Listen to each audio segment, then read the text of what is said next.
안녕하세요 여러분, welcome to the land of Korean cinema. Today's movie is a perfect example of never judge a book by its cover.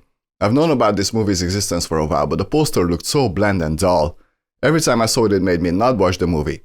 I'm talking about Hard Hit or 발신제한. But then I saw that the movie was a decent hit at the box office, so I thought something must be in there. The movie stars Jo Woo-jin, jae-in, Ciang-wook, and others. Jo Woo-jin is a bank manager in Busan. One day he wakes up, has breakfast, gets in a car with his two kids and heads off to work. A few minutes later he gets a phone call and the caller says there's a bomb in the car which will detonate if anyone gets out. Jo Woo-jin is not only faced with having to save the lives of his children but also having to figure out why is he in the situation in the first place. This movie is actually a remake of a Spanish movie called Retribution. I haven't seen it, I don't know how similar the two movies are, but I'm guessing the original must be pretty good. Because the remake is pretty good too. Hard Hit is a great combination of action and thriller. For the most part, it's a fast-paced, intense, suspenseful ride. And later, a good amount of drama gets added to this mix, giving the movie a deeper layer and a pretty interesting villain. All of this is backed by the incredible performance of Jo Woo-jin and the two kids who play his children. There's a moment quite early in the movie which signals that, okay, from now on, the game is on. And from then on, every reaction, every facial expression, every interaction between these three characters is super genuine. They're keeping themselves together as much as possible, but they really sell the fear and the desperation. Some extra bad thing also happens, which makes the whole movie feel a lot more urgent than it already is, and it affects the main character on a highly personal level. Guys, what Jo Woo-jin does in this movie is absolutely masterful.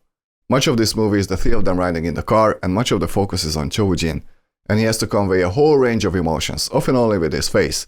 I knew that he was a good actor, but this movie allows him to be really flexible and versatile.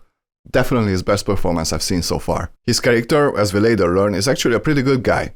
The opening shot of the movie very cleverly signals to us how important his kids are to him. And basically everything he does in the movie he does to save his children. But through his actions we get to see the businessman side of him as well, and yeah, it's not the same. But his character development is incredible, and it's in large part thanks to Jo Woo-jin. It's the way he's able to make this character utterly human and fallible that makes it work. And all of this is taking place in one day. Seriously, the movie starts in the morning and the story ends in the afternoon. It's all daytime, a beautiful sunny day in the city of Busan. Which is very different to most thrillers, and it was a welcome change actually. I also really like the fact that the movie has an almost constant sense of urgency to it. The opening very cleverly shows the important aspects of the main character. His love for his kids, the little bump in his marriage, and his personality as a businessman. And honestly, after maybe 2 or 3 minutes the phone call comes and the movie doesn't slow down for like the next 50 minutes. During this time the movie is able to be an action and a thriller at the same time.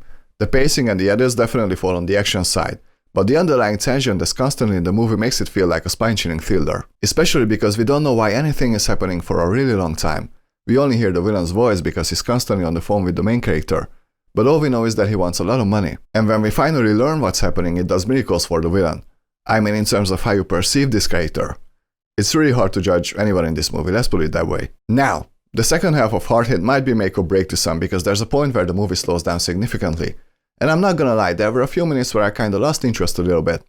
I understand the need to do that, but the movie was balancing the characters so well even during the most intense parts that slowing down feels kind of unnecessary. The things that happen are not that interesting compared to what we've seen before. It all leads to something great of course, but the second half of the second act is not my favorite. For sure. Also, the movie sets up this theme about keeping secrets, and sometimes these secrets are left unanswered. There seems to be some tension between the main character and his wife, and it's left unexplored, and there are a few little things which I would have loved to delve into a bit more. There's also a point in the third act where the movie could have ended very differently, on a very positive note. It's a fleeting moment, but it would have been so cool. So Hard Hit is not a perfect movie, but it's still really, really good.